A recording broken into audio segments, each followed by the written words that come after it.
وعلى آل محمد. يا ربي صل على نبيك دائما، صل على نبيك دائما، وبعث هذه الدنيا وبعث. يا ربي صل على نبيك دائما، صل على نبيك دائما، وبعث هذه الدنيا وبعث ثاني.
الله أكبر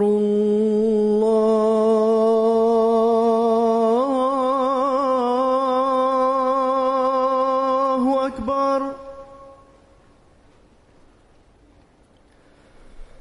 الله أكبر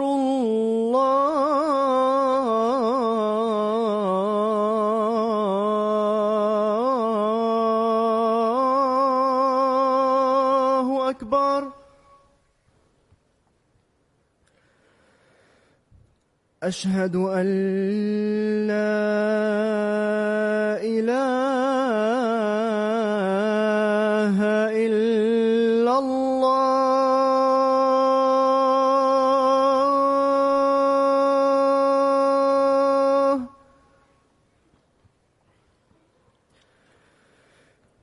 أشهد أن لا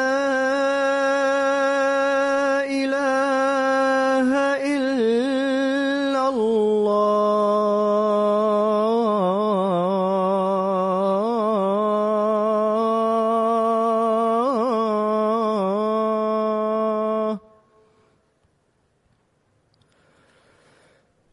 أشهد أن محمد رسول الله.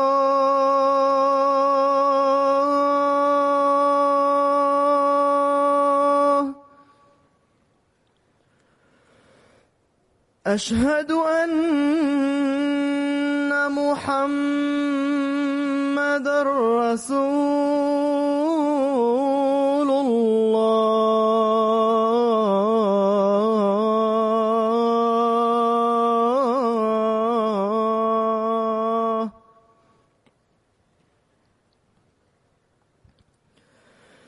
حي على الصلاة.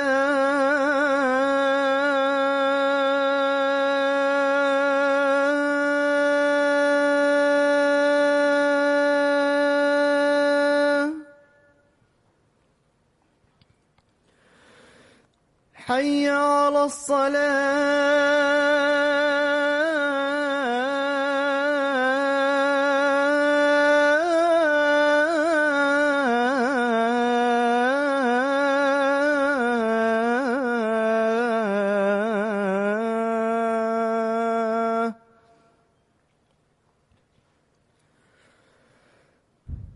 حي على الفلاح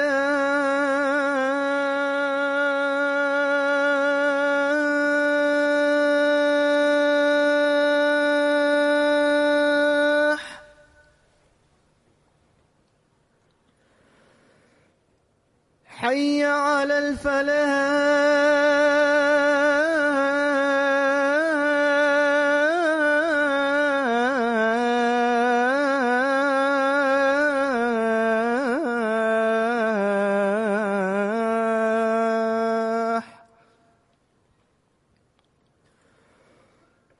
الله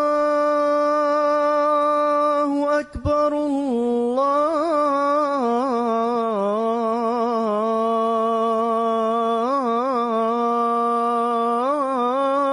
الله أكبر لا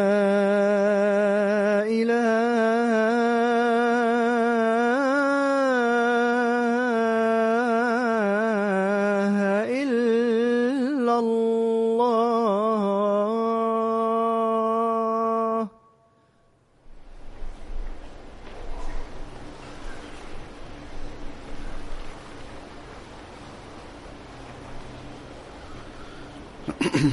السلام عليكم ورحمة الله.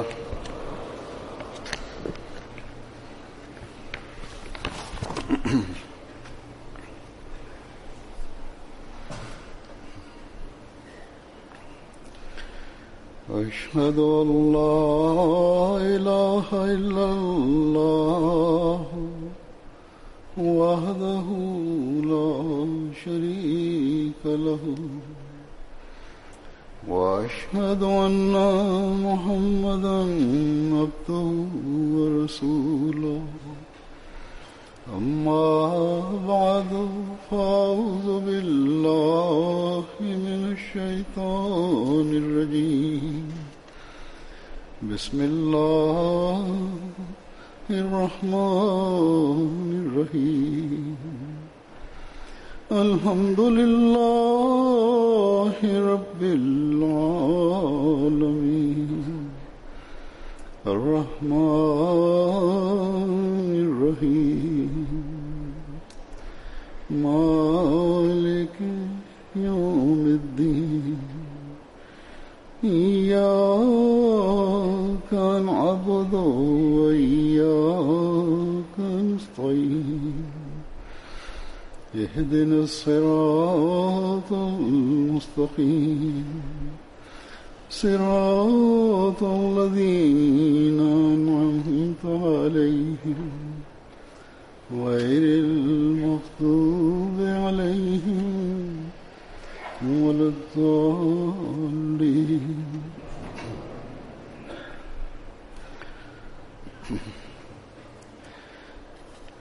അൽഹംദുലില്ലാഹ്, അള്ളാഹുവിൻ്റെ അനുഗ്രഹത്താൽ ഇന്ന് നാം മറ്റൊരു ജൽസയിൽ കൂടി പങ്കെടുക്കാനുള്ള തൗഫീക്ക് നമുക്ക് ലഭിച്ചുകൊണ്ടിരിക്കുകയാണ്. ചില ആളുകൾ ആദ്യമായിട്ടാണ് ജൽസയിൽ പങ്കെടുക്കുന്നത്. ഒരുപാട് പേർ അത്തരക്കാരായിട്ടുണ്ട്. അവർക്ക് യാത്രയുടെയും മറ്റും സൗകര്യങ്ങളുണ്ട്. വർഷം മുഴുവൻ ജൽസയിൽ അവർ പങ്കെടുത്തുകൊണ്ടിരിക്കുന്നു. UK-യിൽ താമസിക്കുന്നവരും അത്തരക്കാരായിട്ടുണ്ട്. ആദ്യമായി അവർ ജൽസയിൽ പങ്കെടുക്കുകയാണ്. കുറച്ചു കാലമായിട്ടേ ഉള്ളൂ അവർ ഇവിടെ വന്നിട്ട്. അല്ലെങ്കിൽ ചില കുട്ടികളുണ്ട്, അവർ തങ്ങളുടെ ബുദ്ധിയും അതേപോലെ തന്നെ പ്രായപൂർത്തിയും എത്തിയതിനു ശേഷം ആദ്യമായിട്ടാണ് ജൽസയുടെ അന്തരീക്ഷത്തിൽ നിന്ന് പ്രയോജനം എടുക്കുന്നത്. എല്ലാവരും ജൽസയിലെ ഈ 3 ദിവസങ്ങളിൽ ജൽസയുടെ ആത്മീയ അന്തരീക്ഷത്തിൽ നിന്ന് പ്രയോജനം എടുക്കാൻ വേണ്ടി പരിശ്രമിച്ചുകൊണ്ടിരിക്കേണ്ടതാണ്. ജൽസയുടെ പരിപാടികൾ നിശബ്ദതയോടും ശ്രദ്ധയോടും കൂടി കേൾക്കേണ്ടതാണ്. അപ്പോഴായിരിക്കും ജൽസയിൽ പങ്കെടുക്കുന്നതിനുള്ള പ്രയോജനം ലഭിക്കുക. അപ്പോഴായിരിക്കും ഹദ്റത്ത് മസീഹ് മൗഊദ് അലൈഹി സ്വലാത്തു വസ്സലാം ജൽസ സംഘടിപ്പിക്കാനുള്ള ലക്ഷ്യം പൂർത്തിയാക്കുന്നവരായി മാറുക. ഏതുപോലെ എല്ലാവർക്കും അറിയാവുന്നതാണ്, ജൽസയുടെ സംഘാടനം സംവിധാനം മുഴുവനായും അല്ലെങ്കിൽ ഏകദേശം 90%, പ്രത്യേകിച്ച് ജൽസയിലെ ദിവസങ്ങളിലെ സംവിധാനങ്ങൾ ജമാഅത്ത് അംഗങ്ങൾ സന്നദ്ധ സേവനം എന്ന നിലയിൽ ചെയ്യുന്നതാണ്. അതുകൊണ്ട് ചില ജോലികളിൽ കുറവുകളും വീഴ്ചകളും ഉണ്ടായിരിക്കാം. എന്നാൽ കുറവുകളെയും ബലഹീനതയെയും നാം പങ്കെടുക്കുന്ന എല്ലാവരും തന്നെ ശരിയാക്കി തീർക്കേണ്ടതും ദൂരീകരിക്കേണ്ടതുമാണ്. എവിടെയാണോ പ്രവർത്തകർ തങ്ങളുടെ ജോലികൾ പരിശോധിച്ചുകൊണ്ട് അതിനെ ശരിയാക്കാൻ വേണ്ടി ശ്രമിക്കുന്നുവോ, അവിടെ അതിഥികളും പങ്കെടുക്കുന്നവരും ഈ കുറവുകളും ബലഹീനതയും കണ്ണടച്ച് കളയേണ്ടതാണ്. എവിടെയാണോ പ്രവർത്തകരെ സഹായിക്കേണ്ട ആവശ്യമുള്ളത്, സ്വയം മുന്നോട്ട് വന്നുകൊണ്ട് അവരെ സഹായിക്കാൻ വേണ്ടി സമർപ്പിക്കേണ്ടതാണ്. ഐക്യം നമ്മളിൽ അപ്പോഴാണ് ഉണ്ടാവുക എപ്പോഴാണോ നാം പരസ്പരം ഭാരം വഹിക്കുന്നവരായി മാറുകയും സഹായം ആവശ്യം വരുമ്പോൾ സഹായിക്കാൻ വേണ്ടി പരിശ്രമിക്കുകയും ചെയ്യുന്നത്. ഈ അടിസ്ഥാനപരമായ കാര്യം അതിഥികളും ആതിഥേയരും രണ്ടു കൂട്ടരും ഓർത്തിരിക്കേണ്ടതാണ്. പൊതുവിൽ പ്രവർത്തകർ ആതിഥേയരുടെ ഉത്തരവാദിത്വത്തെക്കുറിച്ചും കടമകളെക്കുറിച്ചും ഞാൻ ജൽസയ്ക്ക് ഒരാഴ്ച മുമ്പുള്ള ഖുത്ബയിൽ പരാമർശിക്കാറുണ്ട്. അതിഥികൾക്ക് അവരുടെ കടമകളെക്കുറിച്ച് ജൽസ ദിവസത്തെ ഖുത്ബയിൽ ചില കാര്യങ്ങൾ പറയാറുണ്ട്. നമ്മുടെ ജൽസകളുടെ എന്നല്ല നമ്മുടെ ജമാഅത്തി സംവിധാനത്തിന്റെ പ്രത്യേകത എന്ന് പറയുന്നത്, അതല്ലെങ്കിൽ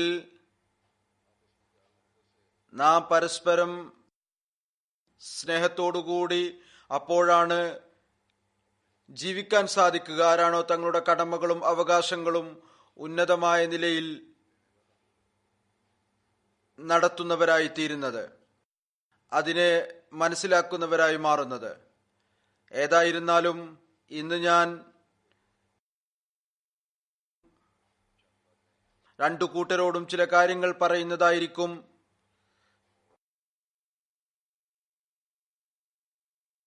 ഈ കാര്യങ്ങളിലേക്ക് അവരുടെ ശ്രദ്ധ ക്ഷണിക്കുന്നതായിരിക്കും. പ്രവർത്തകരോട് ഞാൻ കഴിഞ്ഞ ഖുത്ബയിൽ ഒന്നും പറഞ്ഞിട്ടുണ്ടായിരുന്നില്ല. എന്നാൽ കഴിഞ്ഞ ഞായറാഴ്ച ജൽസയുടെ സംവിധാനങ്ങളുടെ ഇൻസ്പെക്ഷൻ നടന്നപ്പോൾ അതിൽ ഞാൻ ശ്രദ്ധ ക്ഷണിച്ചിരുന്നു. അവരുടെ രീതി ഏതു വിധത്തിലായിരിക്കണം, എങ്ങനെയാണ് അവർ പ്രവർത്തിക്കേണ്ടത്. അള്ളാഹുവിന്റെ അനുഗ്രഹത്താൽ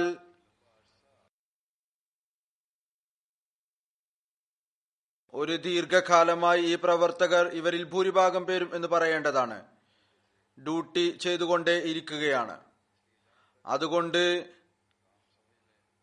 ജോലി മനസ്സിലാക്കുന്നതുമായി ബന്ധപ്പെട്ടും ജോലി ഏറ്റവും ഉന്നതമായ നിലയിൽ ചെയ്യുന്നതുമായി ബന്ധപ്പെട്ടും ഈ പ്രവർത്തകർ ഇപ്പോൾ വളരെയധികം ശിക്ഷണം ലഭിച്ചവരായി തീർന്നിട്ടുണ്ട്.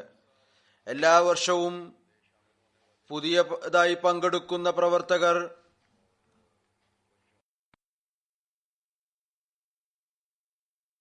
കുട്ടികൾക്കും യുവാക്കൾക്കും, മുമ്പ് ജോലി ചെയ്തിരുന്നവർ, ഓഫീസർമാർ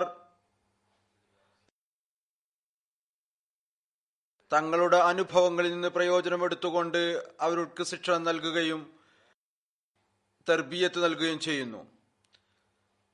എന്നാൽ ചില കാര്യങ്ങൾ പ്രത്യേകമായി ശ്രദ്ധിക്കേണ്ടതായിട്ടുള്ളത് അതിനെ ഓർമ്മപ്പെടുത്തേണ്ടതായിട്ടും വരുന്നു.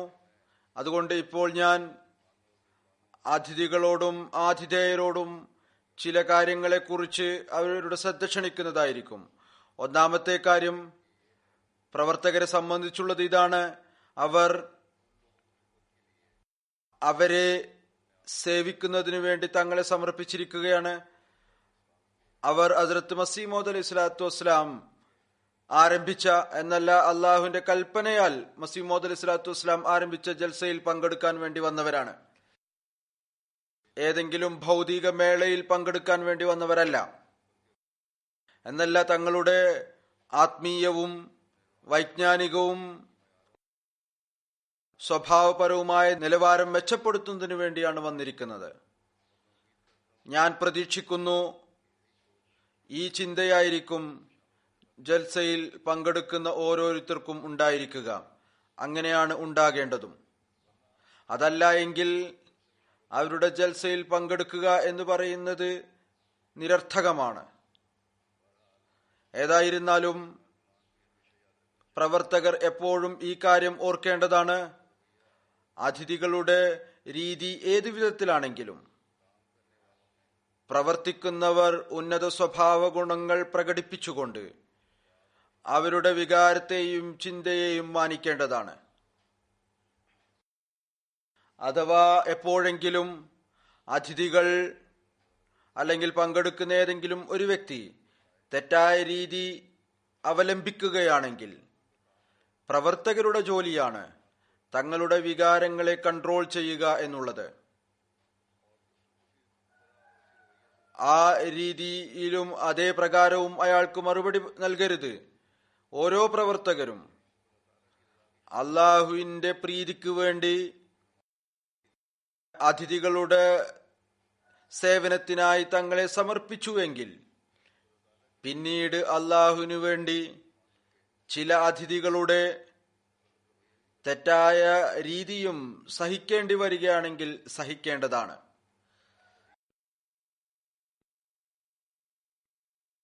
അപ്പോഴായിരിക്കും അള്ളാഹുവിന്റെ തൃപ്തിയും പ്രീതിയും കരസ്ഥമാക്കുന്നവരായി മാറുക. നമ്മൾ ഏതൊരു നബിയെ വിശ്വസിക്കുന്നുവോ അദ്ദേഹത്തിന്റെ ഉന്നതമായ ജീവിത മാതൃക അതിഥികളെ സംബന്ധിച്ചുള്ളത് എന്തായിരുന്നു?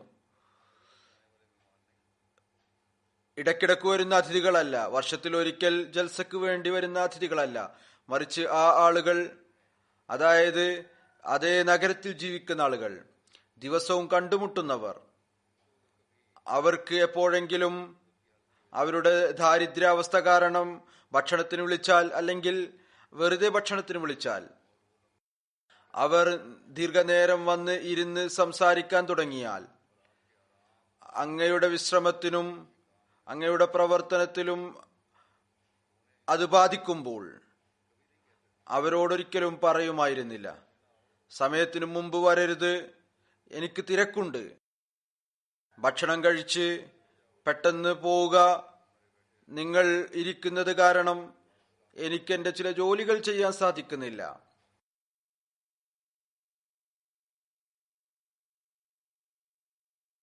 ആളുകളുടെ ഈ അവസ്ഥ കണ്ടുകൊണ്ട് അങ്ങ് അതിഥികളെ സഹിക്കുന്നതിന്റെ ആ അങ്ങയുടെ ധൈര്യം കണ്ടുകൊണ്ട് വിശ്വാസികളോട് അള്ളാഹു പറയുകയുണ്ടായി, ഫയസ്തഹി മിൻകും, അദ്ദേഹം നിങ്ങളുടെ വികാരങ്ങളെ മാനിച്ചുകൊണ്ട് നിങ്ങളെ വിലക്കുന്നതിൽ നിന്ന് അദ്ദേഹത്തിന് ലജ്ജയാണ്. എന്നാൽ അള്ളാഹുവിന് ഈ കാര്യം വിലക്കുന്നതിൽ ഒരു തടസ്സവും ഇല്ല. അതുകൊണ്ട് ദീർഘനേരം അനാവശ്യമായി നബിയുടെ വീട്ടിൽ നിന്നുകൊണ്ട് അദ്ദേഹത്തിന് പ്രയാസം ഉണ്ടാക്കരുത്. ഒരു ഭാഗത്ത് അല്ലാഹു റസൂലുള്ളാഹി സ്വല്ലല്ലാഹു അലൈഹി വസല്ലം തിരുമേനിയുടെ ഉന്നതമായ അതിഥി സൽക്കാര മാതൃക പറഞ്ഞു തരികയുണ്ടായി, ഉന്നത സ്വഭാവ ഗുണം പറഞ്ഞു തരികയുണ്ടായി. അതോടൊപ്പം അതിഥികളോടും പ്രത്യേകിച്ച് കൽപ്പന നൽകുകയുണ്ടായി, അതിഥികളായിക്കൊണ്ട് തങ്ങളുടെ അവകാശത്തെ മറികടക്കുന്നവരായി മാറരുത്. അതിഥികൾക്കുള്ള പരിധി, നിശ്ചിത വൃത്തം, അതിന്റെ ഉള്ളിലാണ് നിൽക്കേണ്ടത്. അതിന്റെ ഉള്ളിൽ നിൽക്കേണ്ടതിന്റെ ആവശ്യമുണ്ട്.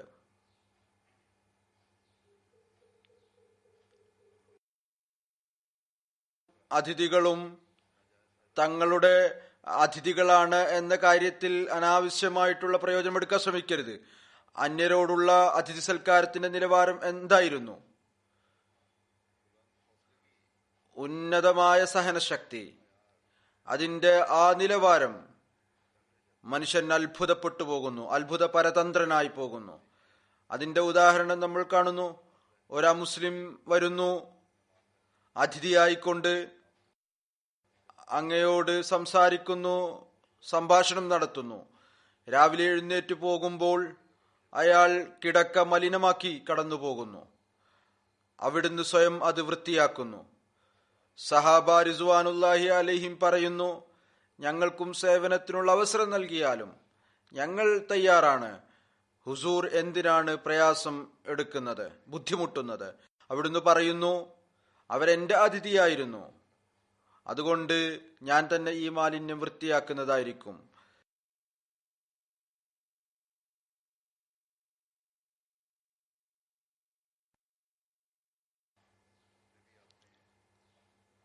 അതാണ് ആ ഉന്നത മാതൃക.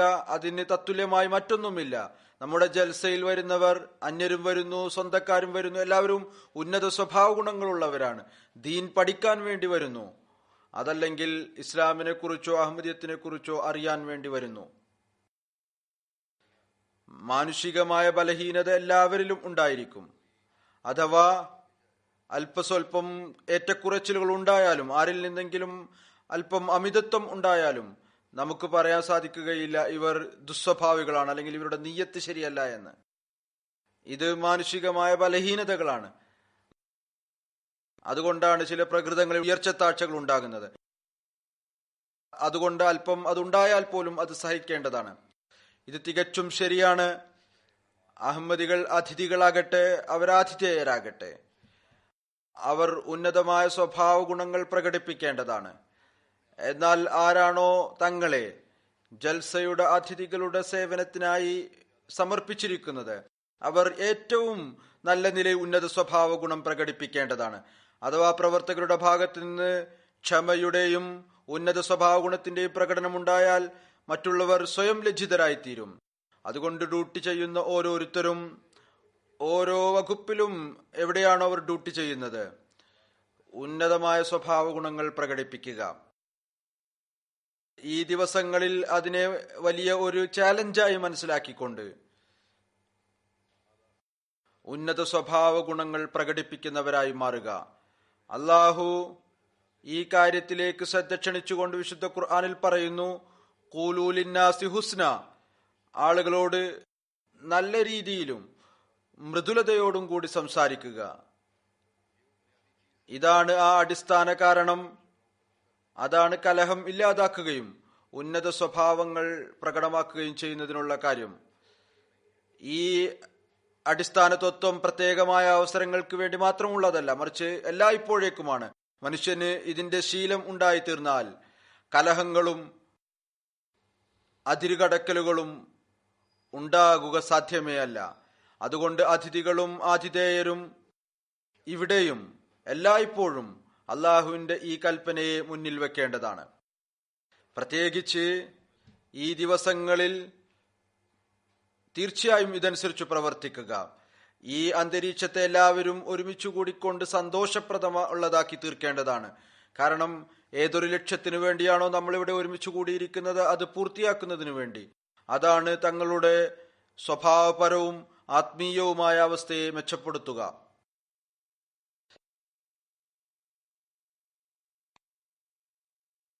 ഈ സ്വഭാവം തന്നെയാണ് ഇവിടെ വരുന്ന അന്യരായ ആളുകളെയും ഇസ്ലാമിന്റെ ഉന്നതമായ സ്വഭാവം പ്രകടമാക്കുന്നതിന് കാരണമായി തീരുന്നത്. ഇത് ഒരു നിശബ്ദ തബ്ലീഗാണ്. അതിഥികളും പ്രവർത്തകരും ഈ നിശബ്ദ തബ്ലീഗ് ചെയ്തുകൊണ്ടിരിക്കുകയായിരിക്കും. റസൂലുള്ളാഹി സ്വല്ലല്ലാഹു അലൈഹി വസല്ലം പറയുന്നു, സൽക്കർമ്മങ്ങളുടെ ഭാരത്തിൽ ഉന്നത സ്വഭാവത്തെക്കാൾ ഭാരമുള്ളതായി മറ്റൊന്നും തന്നെയില്ല. വീണ്ടും പറയുന്നു, നല്ല സ്വഭാവത്തിന്റെ ഉടമസ്ഥൻ നമസ്കാരവും നോമ്പും അനുഷ്ഠിക്കുന്ന ആളുടെ സ്ഥാനം കരസ്ഥമാക്കുന്നു. അതായത് നന്മയുടെ തൗഫീക്ക് ലഭിച്ചുകൊണ്ടിരിക്കുന്നു. പ്രത്യേകിച്ച് അള്ളാഹുവിന്റെ പ്രീതിക്ക് വേണ്ടി നന്മയുടെ തൗഫീക്ക് ലഭിക്കുമ്പോൾ അവന്റെ ഇബാദത്തിലേക്കും ശ്രദ്ധയുണ്ടാകുന്നു. അള്ളാഹുവിന് നന്ദി പറയാനുള്ള അവസരം ലഭിക്കുന്നു. അള്ളാഹുവിന്റെ കൽപ്പനയനുസരിച്ച് ഞാൻ ഉന്നത സ്വഭാവം പ്രകടിപ്പിക്കുന്നവരായി മാറുന്നു. ഈ നന്ദി പ്രകടനം തന്നെ ഇബാദത്തിലേക്കും ശ്രദ്ധ ക്ഷണിപ്പിക്കുന്നു.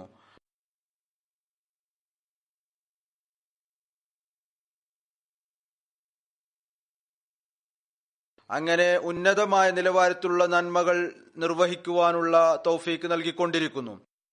ഒരു നന്മ മറ്റനേകം നന്മയുടെ കുട്ടികളെ ജനിപ്പിച്ചുകൊണ്ടിരിക്കുന്നു. അതുകൊണ്ട് പ്രവർത്തകർ പ്രത്യേകമായ നിലയിൽ ഈ കാര്യം നിർബന്ധമാക്കുക. മറ്റുള്ളവർ ഏതു വിധത്തിൽ നിങ്ങളോട് പെരുമാറിയാലും അവരുടെ മുഖങ്ങളിൽ എപ്പോഴും പുഞ്ചിരി ഉണ്ടായിരിക്കേണ്ടതാണ്. ഈ പ്രത്യക്ഷമായ അവസ്ഥയുടെ സ്വാധീനം പിന്നീട് ഹൃദയത്തിലും ഉണ്ടാകും. ഹൃദയത്തിലും പിന്നീട് കാഠിന്യം ഉണ്ടാവുകയില്ല. ഹൃദയത്തിൽ അനാവശ്യമായ കാഠിന്യം ഇല്ലാതാകുമ്പോൾ തെറ്റായ തീരുമാനങ്ങളും ഉണ്ടാവുകയില്ല. ആർക്കാണോ ചിലപ്പോൾ ദേഷ്യത്തിലും ആവേശത്തിലും ഉണ്ടാകുന്നത്. റസൂലുള്ളാഹി സ്വല്ലല്ലാഹു അലൈഹി വസല്ലമയുടെ ഈ ഉന്നത സ്വഭാവ ഗുണത്തിന്റെ നിലവാരം വിവരിച്ചുകൊണ്ട് ഒരു സഹാബി പറയുന്നു, ഞാൻ റസൂലുള്ളാഹി സ്വല്ലല്ലാഹു അലൈഹി വസല്ലമയേക്കാൾ കൂടുതലായി ചിരിക്കുകയും പുഞ്ചിരിക്കുകയും ചെയ്യുന്ന മുഖം മറ്റാരുടേതും കണ്ടിട്ടില്ല. പിന്നീട് റസൂലുള്ളാഹി സ്വല്ലല്ലാഹു അലൈഹി വസല്ലം തന്നെ വിശ്വസിക്കുന്നവരെ ഈ പ്രകാരം ഉപദേശിക്കുകയും ചെയ്തു, മൃദുലത കൈക്കൊള്ളുക. ആരാണോ മൃദുലത നിഷേധിക്കപ്പെട്ടവരായി തീരുന്നത് അവർ നന്മ നിഷേധിക്കപ്പെട്ടവരായി തീരും. അതുകൊണ്ട് പ്രവർത്തകരും പങ്കെടുക്കുന്നവരും എല്ലാവരും ഈ കാര്യം മനസ്സിലാക്കുകയാണെങ്കിൽ ഈ അന്തരീക്ഷത്തിന്റെ അനുഗ്രഹം കൊണ്ട് നന്മ കൊണ്ടും ബർക്കത്ത് കൊണ്ടും തങ്ങളുടെ മടിത്തട്ടുകൾ നിറക്കുന്നവരായി മാറുന്നതാണ്. പ്രവർത്തകർ അല്ലാഹുവിന്റെ അനുഗ്രഹത്താൽ എല്ലാ അതിഥികളെയും ഹൃദയം കൊണ്ട് സേവനം ചെയ്യുന്നു. എന്നിരുന്നാലും ആരുടെയും ഹൃദയത്തിൽ ഈ ഒരു ചിന്ത ഉണ്ടായാൽ, ഇന്ന ആളോട് വളരെയധികം ചോദിക്കുന്നു, എന്നോട് വളരെ കുറച്ചേ ചോദിക്കുന്നുള്ളൂ, അപ്പോൾ ഈ ചിന്തയെയും ദൂരീകരിക്കാൻ വേണ്ടി ശ്രമിക്കേണ്ടതാണ്. എന്നാൽ അതോടൊപ്പം തന്നെ ഞാൻ പ്രവർത്തകരുടെ ഭാഗത്ത് നിന്ന് ഈ ചിന്താഗതിയെ ആരുടെയെങ്കിലും ഹൃദയത്തിൽ ഉണ്ടെങ്കിൽ അത് ദൂരീകരിക്കാനും പറയുന്നു. അതോടൊപ്പം ജൽസയിൽ പങ്കെടുക്കുന്നവരോട് ഞാൻ പറയുകയാണ്, ജൽസയുടെ ഈ വിശാലമായ സംവിധാനം അള്ളാഹുവിന്റെ അനുഗ്രഹത്താൽ ഞാൻ നേരത്തെ പറഞ്ഞതുപോലെ സന്നദ്ധ സേവകർ മുഖേനയാണ് നടക്കുന്നത്. ഇവരാരും നമ്മുടെ ജോലിക്കാരല്ല. ചിലർ വലിയ ഉന്നതമായ സ്ഥാനങ്ങളിൽ നിൽക്കുന്നവരാണ്. ഹദ്റത്ത് മസീഹ് മൗഊദ് അലൈഹി ഇസ്ലാമിന്റെ അതിഥികളെ സേവിക്കുന്നതിന് വേണ്ടി ഒരു ആവേശത്തിൽ മുങ്ങിക്കൊണ്ടാണ് സേവനം ചെയ്യുന്നത്. അതുപോലെ തന്നെ യുവാക്കളാണ്. സെക്കൻഡറി സ്കൂളുകളിലും യൂണിവേഴ്സിറ്റികളിലും പഠിക്കുന്നവരാണ്. പെൺകുട്ടികളുമുണ്ട്, ആൺകുട്ടികളുമുണ്ട്, അതുപോലെ ചെറിയ കുട്ടികളും ഉണ്ട്. ഒരു ആവേശത്തോടു കൂടിയാണ് ഇവരെല്ലാം സേവനം ചെയ്യുന്നത്. അതുകൊണ്ട് എവിടെയെങ്കിലും ചെറിയ തോതിലുള്ള കുറവുകളും വീഴ്ചകളും ഉണ്ട് എങ്കിൽ പോലും അതിനെ കണ്ണടക്കുക. ഈ ഒരു ലക്ഷ്യം മുന്നിൽ വെക്കുക. കേവലം അള്ളാഹുവിന്റെയും അവന്റെ റസൂലിന്റെയും അവന്റെ ദീനിന്റെയും കാര്യങ്ങൾ കേൾക്കുന്നതിന് വേണ്ടിയാണ് ഇവിടെ ഒരുമിച്ച് കൂടിയിരിക്കുന്നത്. ഈ ലക്ഷ്യം മുന്നിലുണ്ടാകുമ്പോൾ ഒരു വിധത്തിലുള്ള പരാതിയുടെ ചോദ്യം തന്നെ ഉയരുകയില്ല. ജൽസയുടെ സംവിധാനപരമായ പ്രവർത്തനങ്ങൾ ചെയ്യുന്നതിനു വേണ്ടി ഒരു വ്യവസ്ഥിതിയുണ്ട്. വിവിധ വകുപ്പുകളുണ്ട്. ഇതിനായി ജോലി എളുപ്പമാക്കുന്നതിന് വേണ്ടി ഉണ്ടാക്കിയതാണ്. ഏതെങ്കിലും അതിഥിക്ക് ഏതെങ്കിലും ഒരു വകുപ്പിൽ കുറവ് കാണുന്നുവെങ്കിൽ, അല്ലെങ്കിൽ ഏതു വിധത്തിലാണ് അവരുടെ ആതിഥേയത്വം ചെയ്യേണ്ടത് അദ്ദേഹം ചിന്തിക്കുന്നത് അതനുസരിച്ച് ഉണ്ടാകുന്നില്ല എങ്കിൽ, അവർക്ക് അവകാശമായി മനസ്സിലാക്കുന്നുവെങ്കിൽ ഈ വിധത്തിൽ ആതിഥേയത്വം ഉണ്ടായിരിക്കണം. അത് നടക്കുന്നില്ല എങ്കിൽ കേവലം ആ വകുപ്പിന്റെ ഇൻചാർജിന് എഴുതുക. പ്രവർത്തകരുമായി കലഹിക്കുന്നതിന് പകരം ഈ വർഷം അഥവാ ആ കുറവ് പരിഹരിക്കാൻ സാധിച്ചില്ല എങ്കിലും അടുത്ത വർഷം പരിഹരിക്കാൻ സാധിക്കുന്നതാണ്. അടുത്ത വർഷം അതിനെക്കുറിച്ച് ചിന്തിക്കുന്നതാണ്. നമ്മുടെ ജമാഅത്തി സംവിധാനത്തിന്റെ പ്രത്യേകതയും ഇതാണ്. അത് തന്നെയാണ് ആയിരിക്കേണ്ടതും. ഏതെല്ലാം ബലഹീനത കുറവുകളാണോ അടയാളപ്പെടുത്തുന്നത് അത് ദൂരീകരിക്കാൻ വേണ്ടി ശ്രമിക്കുന്നു.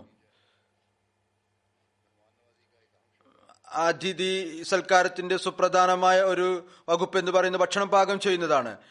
ജൽസയുടെ ലങ്കർ ദിവസങ്ങളിൽ ആ പ്രത്യേക ഭക്ഷണം അതാണ് തയ്യാറാക്കുന്നത്. ഏതായിരുന്നാലും ലോകത്ത് എല്ലായിടത്തും എവിടെയാണോ ജൽസ നടക്കുന്നത്, ഏറ്റവും ചുരുങ്ങിയത് ആ സ്ഥലങ്ങളിൽ എവിടെയാണോ പാകിസ്ഥാനികളും ഇന്ത്യക്കാരുടെയും എണ്ണം കൂടുതലായിട്ടുള്ളത്, കുറച്ചു ഭക്ഷണം അത്തരത്തിലുണ്ടാകും. അത് അന്യരാജ്യക്കാർക്ക് വേണ്ടി പ്രത്യേകമായിട്ടുള്ളതാണ്. അന്യരാജ്യക്കാർ എന്നുകൊണ്ട് ഞാൻ ഉദ്ദേശിക്കുന്നത് പാകിസ്ഥാനികളും ഇന്ത്യക്കാരും അല്ലാത്തവരാണ്. ഇപ്പോൾ പങ്കെടുക്കുന്നവരിൽ ഭൂരിഭാഗവും ഞാൻ പറഞ്ഞതുപോലെ ഇന്ത്യ പാക് വംശജരാണ്. അതുകൊണ്ട് ഈ പ്രത്യേകമായ ഭക്ഷണം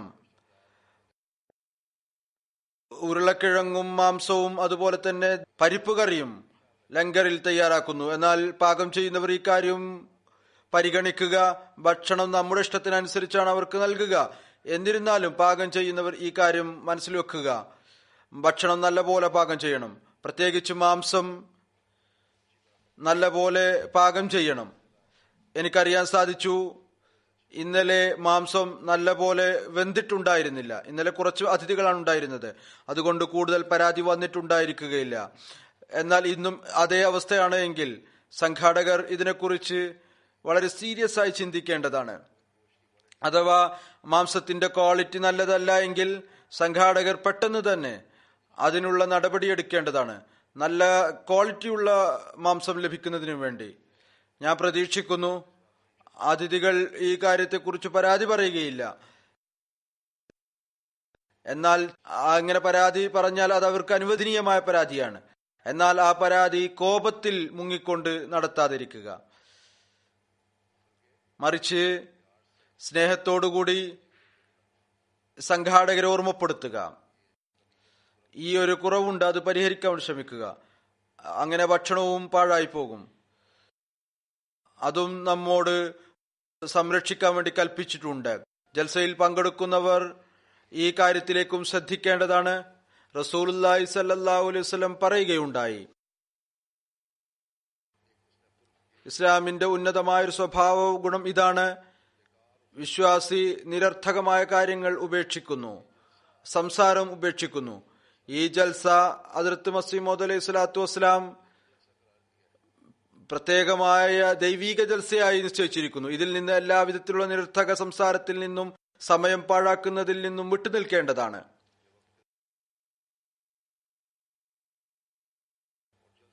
ജൽസയുടെ പരിപാടികൾ ശ്രദ്ധയോടുകൂടി കേൾക്കുക. പ്രാസംഗികർ നിങ്ങൾക്കിഷ്ടപ്പെട്ടവരാണെങ്കിലും അല്ലെങ്കിലും പ്രസംഗങ്ങളുടെ വിഷയം ഏതായിരുന്നാലും അത്തരത്തിലുള്ളതാണ് നിശ്ചയിക്കുന്നത്. അതെല്ലാവർക്കും പ്രയോജനപ്രദമായതായിരിക്കും. എല്ലാ പ്രസംഗങ്ങളിലും എന്തെങ്കിലും ഒക്കെ ഒരു കാര്യം ഉണ്ടായിരിക്കും. അത് ആരുടെയെങ്കിലും ഒക്കെ ഹൃദയത്തിൽ സ്വാധീനം ചെലുത്തുന്നതായിരിക്കും. അതുകൊണ്ട് ശ്രദ്ധയോടുകൂടി കേൾക്കുക, അപ്പോൾ സ്വാധീനവും ഉണ്ടാകും. അങ്ങേയറ്റത്തെ നിർബന്ധിതാവസ്ഥ ഒഴികെ ജൽസാഗാഹിൽ നിന്ന് എഴുന്നേറ്റ് പോകരുത്. എങ്ങനെയാണോ ഇപ്പോൾ ഹാജർ നിലയുള്ളത്, ജൽസക്കിടയിലും എല്ലാ പരിപാടികളിലും ഇത്തരത്തിലുള്ള ഒരു ഹാജർ നില ഉണ്ടായിരിക്കേണ്ടതാണ്. കുട്ടികൾക്കും യുവാക്കൾക്കും ജൽസയുടെ പ്രാധാന്യത്തെക്കുറിച്ച് ബോധ്യം ഉണ്ടാകുന്നതിനു വേണ്ടി അവരും തങ്ങളെ ദീനുമായി ബന്ധപ്പെടുത്തുന്നതിനും അതിനുവേണ്ടി പരിശ്രമിക്കുന്നവരായി തീരുന്നതിനും വേണ്ടി ഇന്നത്തെ ഈ ഭൗതികതയുടെ കാലഘട്ടത്തിൽ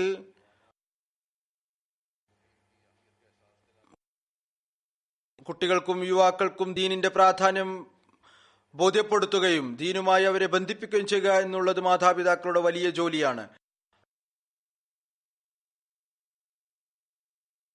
അവർ ഇതിലേക്ക് പ്രത്യേകമായി ശ്രദ്ധിക്കേണ്ടതാണ്. ഓരോ പിതാവും ഇതിനായി പരിശ്രമിക്കേണ്ടതാണ്.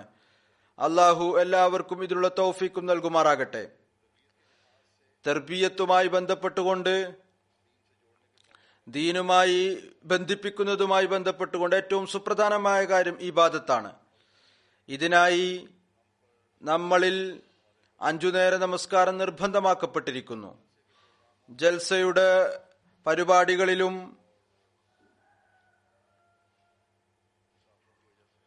അതുപോലെ തന്നെ പുറത്തുനിന്ന് ഒരുപാട് അതിഥികൾ വന്നിട്ടുണ്ട്.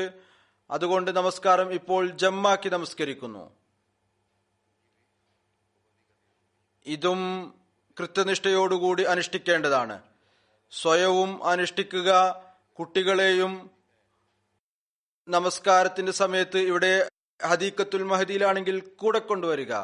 സുബൈ നമസ്കാരത്തിലും മഗ്രിബ് ഇശ നമസ്കാരത്തും ഇവിടെ ഇല്ല എങ്കിൽ തങ്ങളുടെ വീടുകളിൽ പോയിരിക്കുകയാണെങ്കിൽ അവിടെ ഏറ്റവും അടുത്തുള്ള സെന്ററിൽ അല്ലെങ്കിൽ പള്ളിയിൽ പോയി നമസ്കരിക്കുക.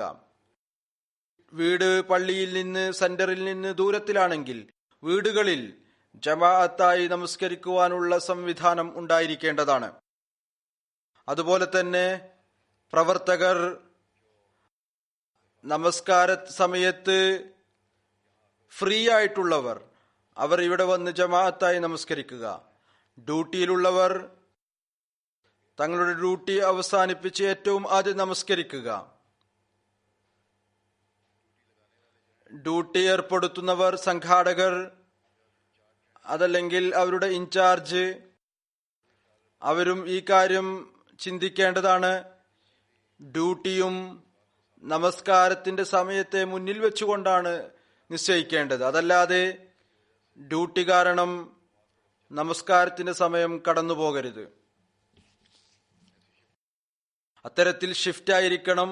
ഏതായിരുന്നാലും 2 ഷിഫ്റ്റുകൾ മാറുമ്പോൾ നമസ്കരിക്കാനുള്ള അവസരം ലഭിക്കണം. അഥവാ നമുക്ക് നമസ്കാരത്തിലേക്ക് ശ്രദ്ധയില്ല എങ്കിൽ നമ്മുടെ എല്ലാ ജോലിയും തന്നെ നിരർത്ഥകമാണ്.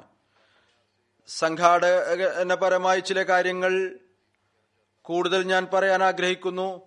ആരാണോ തങ്ങളുടെ വാഹനങ്ങളിൽ വരുന്നത് അവർ സംഘാടകരോട് സഹകരിക്കുക.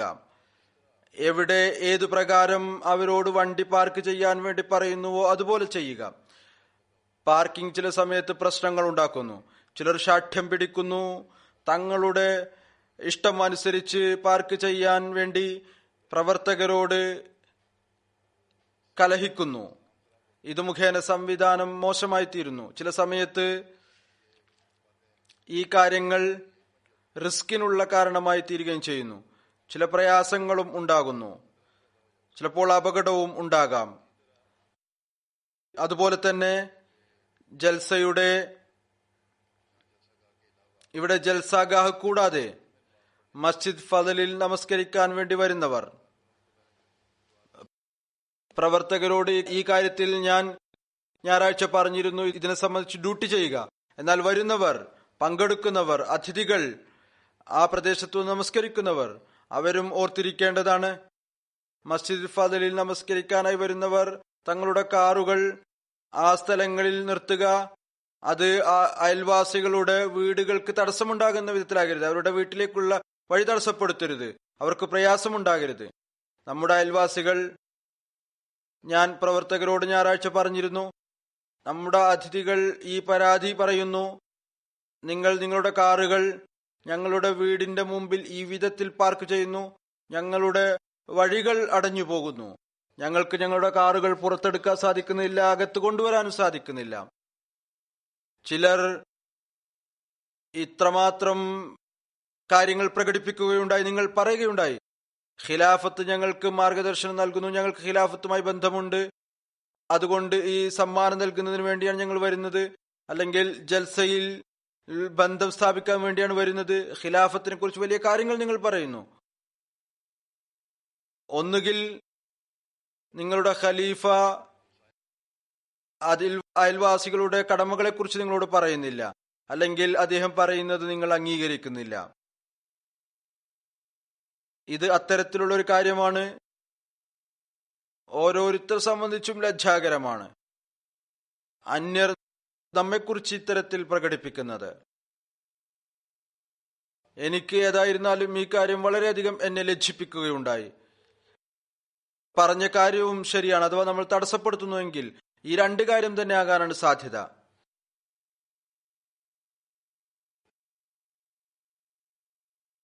പ്രത്യേകിച്ച് ഈ കാര്യത്തിൽ ശ്രദ്ധിക്കുക. നിശ്ചയമായും തങ്ങളെ പ്രയാസത്തിൽ അകപ്പെടുത്തുക, എന്നാൽ അയൽവാസിയുടെ വഴി തടസ്സപ്പെടുത്തരുത്, അവരെ പ്രയാസപ്പെടുത്തരുത്. അയൽവാസിയുടെ അവകാശങ്ങൾ നിലനിർത്താൻ വേണ്ടി ഇസ്ലാം എത്രമാത്രം കൽപ്പിക്കുന്നുവോ മറ്റൊരു ദീനും അത്രമാത്രം കണിശമായി പറയുന്നില്ല.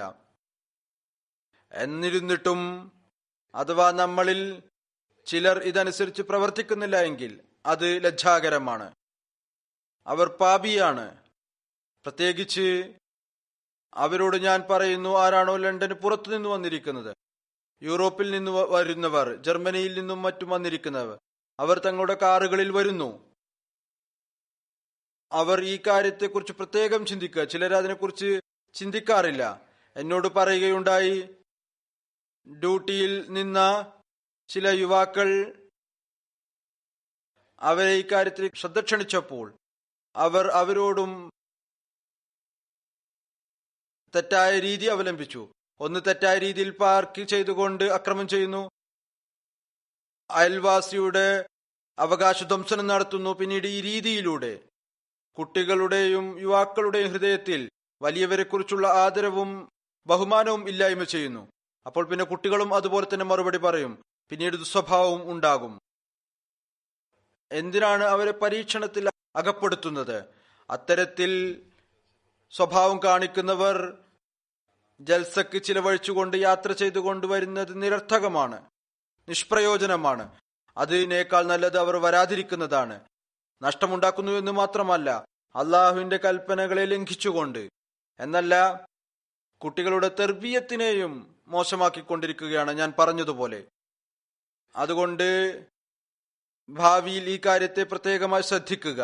സംഘാടനാപരമായി വൃത്തിയുടെ വകുപ്പ് അതിലേക്ക് പ്രത്യേകം ശ്രദ്ധിക്കേണ്ടതായിട്ടുണ്ട്. എപ്പോഴും ഞാൻ ഓർമ്മപ്പെടുത്തുന്നു, വൃത്തി എന്ന് പറയുന്നത് ഈമാന്റെ ഭാഗമാണ്. എപ്പോഴും അത് ഓർക്കേണ്ടതാണ്.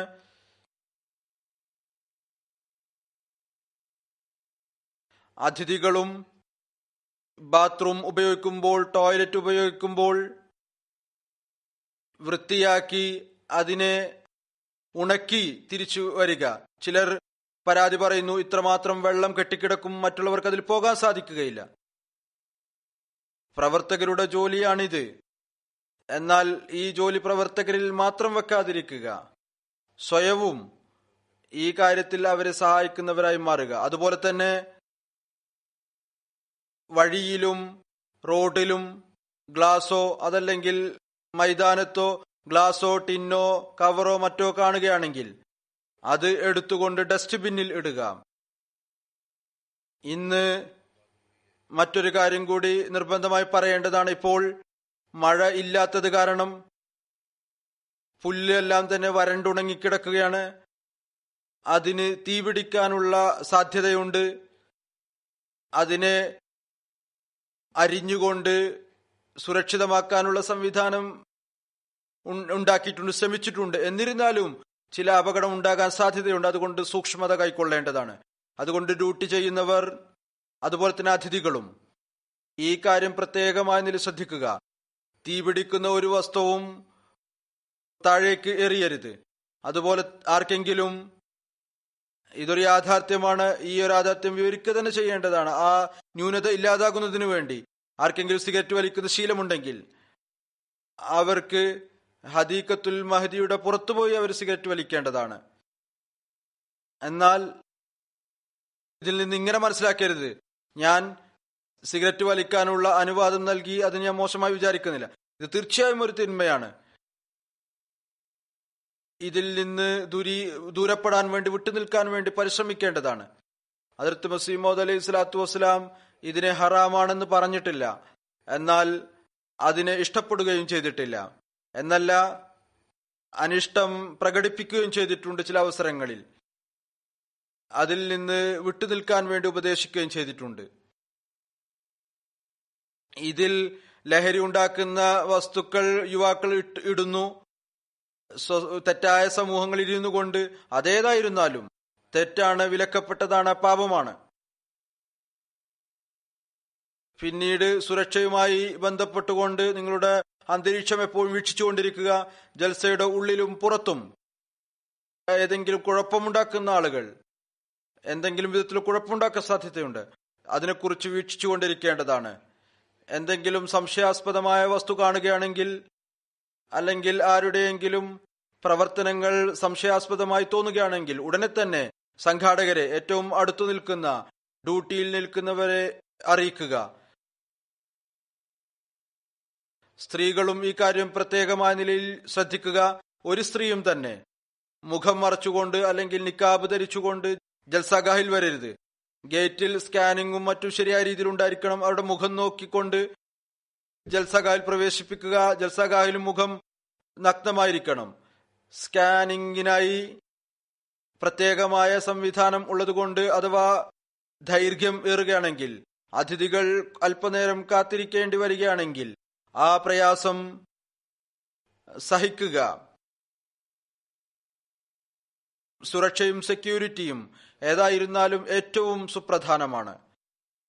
സ്ത്രീകളുടെ ഭാഗത്ത് നിന്ന് ചില സമയത്ത് ഈ പരാതിയും വരുന്നു. കുട്ടികൾ ഉള്ള മാതാക്കൾ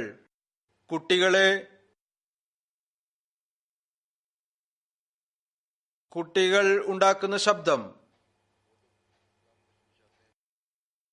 അത് കുട്ടികളുടെ ആ പന്തലിൽ കുറവായിരിക്കും. കുട്ടികൾ എന്തെങ്കിലുമൊക്കെ പറഞ്ഞുകൊണ്ട് കുട്ടികളെ കളിപ്പിക്കും, അല്ലെങ്കിൽ കുട്ടികൾ കളിക്കുകയായിരിക്കും, അല്ലെങ്കിൽ ഭക്ഷണം വല്ലതും കഴിക്കുന്ന തിരക്കിലായിരിക്കും, അല്ലെ നിശബ്ദരായി കളിക്കുകയായിരിക്കും. എന്നാൽ അവരെ നിശബ്ദരാക്കിക്കൊണ്ട് മാതാക്കൾ വിചാരിക്കുന്നത് ഇനി ഞങ്ങൾ ശബ്ദമുണ്ടാക്കേണ്ട നിർബന്ധമാണ്. അതുകൊണ്ട് അവർ പരസ്പരം സംസാരിക്കാൻ തുടങ്ങുന്നു. ചില സമയത്ത് ഇതും സംഭവിക്കുന്നു. ജൽസയുടെ പ്രസംഗങ്ങൾ നടക്കുമ്പോൾ സംസാരിച്ചുകൊണ്ടിരിക്കാനും ഒരു ബഹളമായിരിക്കും. നിശബ്ദരായി കേൾക്കാൻ ആഗ്രഹിക്കുന്ന മാതാക്കളെയും കേൾക്കാൻ സമ്മതിക്കുകയില്ല. അതുകൊണ്ട് ഈ കാര്യം പ്രത്യേകമായി അവിടുത്തെ ലജ്നയും ഡ്യൂട്ടി ചെയ്ത് ശ്രദ്ധിക്കുക. കുട്ടികളുടെ പന്തലിലും കുട്ടികളുടെ ശബ്ദം സഹിക്കാം, പക്ഷെ അവിടെ മാതാക്കളുടെ ശബ്ദം ഉണ്ടാകാൻ പാടില്ല.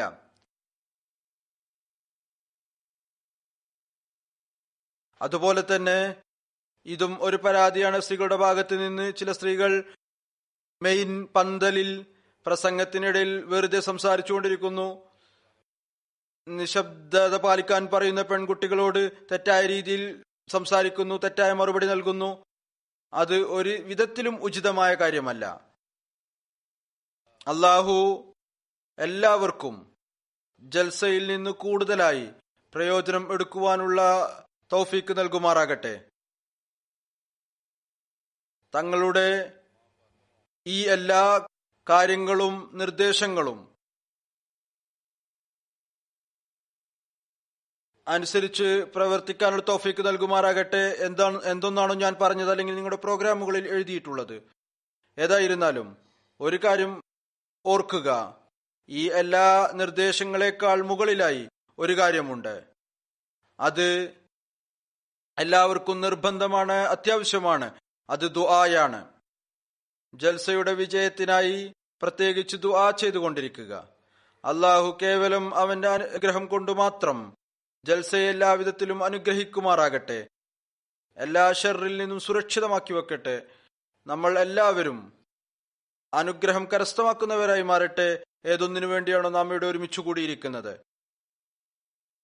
അതുപോലെ തന്നെ ഇതുകൂടി ഞാൻ പറയാൻ ആഗ്രഹിക്കുന്നു. റിവ്യൂ ഓഫ് റിലീജിയൻസിന് കീഴിൽ എല്ലാ വർഷത്തെയും പോലെ ഇപ്രാവശ്യവും തിരുശീലയെ കുറിച്ച് ഒരു എക്സിബിഷൻ അവരുടെ പന്തലിൽ സംഘടിപ്പിച്ചിട്ടുണ്ട്. അതുപോലെ തന്നെ അൽക്കലം പ്രൊജക്റ്റും അതിനോട് ചേർന്ന് തന്നെയുണ്ട്. ആർക്കൈവ് വകുപ്പുമായിട്ടുള്ള ഒരു എക്സിബിഷൻ ഉണ്ട്. അത് വൈജ്ഞാനികമായ വർധനവിന് കാരണമായിരിക്കും. അതുപോലെ തന്നെ തബ്ലീഗ് വകുപ്പ് UK വിശുദ്ധ ഖുർആന്റെ ഒരു എക്സിബിഷൻ സംഘടിപ്പിച്ചിട്ടുണ്ട്. അതും ആളുകളെ സംബന്ധിച്ചിടത്തോളം വൈജ്ഞാനികപ്രദമായിരിക്കും എന്ന് വിചാരിക്കുന്നു. അതും കാണുക. അതുപോലെ തന്നെ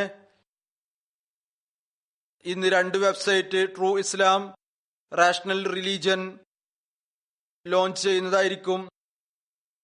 തബ്ലീഗ് വകുപ്പ് റസൂലുള്ളാഹി സ്വല്ലല്ലാഹു അലൈഹി വസല്ലം തിരുമേനിയുടെ സീറത്തിനെ കുറിച്ച് ഒരു ഓൺലൈൻ പ്രസംഗ മത്സരം സംഘടിപ്പിച്ചിട്ടുണ്ട്. അതിലും ആളുകൾ പങ്കെടുത്തുകൊണ്ടിരിക്കുന്നു. ഇതും ജൽസയുടെ ഒരു പ്രത്യേകതയാണ്. അത് ഇപ്രാവശ്യം തുടങ്ങിയതാണ്. ഏതായിരുന്നാലും ഈ ദിവസങ്ങളിൽ റൂട്ടീനായി ജൽസഗാഹിൽ നടക്കുന്ന പരിപാടികൾ കാര്യങ്ങളും കൂടാതെ ഈ എക്സിബിഷനുകളിൽ നിന്നും പരിപാടികളിൽ നിന്നും ആളുകൾ പ്രയോജനം എടുക്കേണ്ടതാണ്. അല്ലാഹു ഈ ജൽസയിൽ പങ്കെടുക്കുന്ന എല്ലാവരെയും ഹദ്റത്ത് മസീമോദ് അലൈഹി സ്വലാത്തു വസ്സലാമിന്റെ ദുആയിൽ ഭാഗവാക്കാകുന്നവരാക്കി തീർക്കുമാറാകട്ടെ.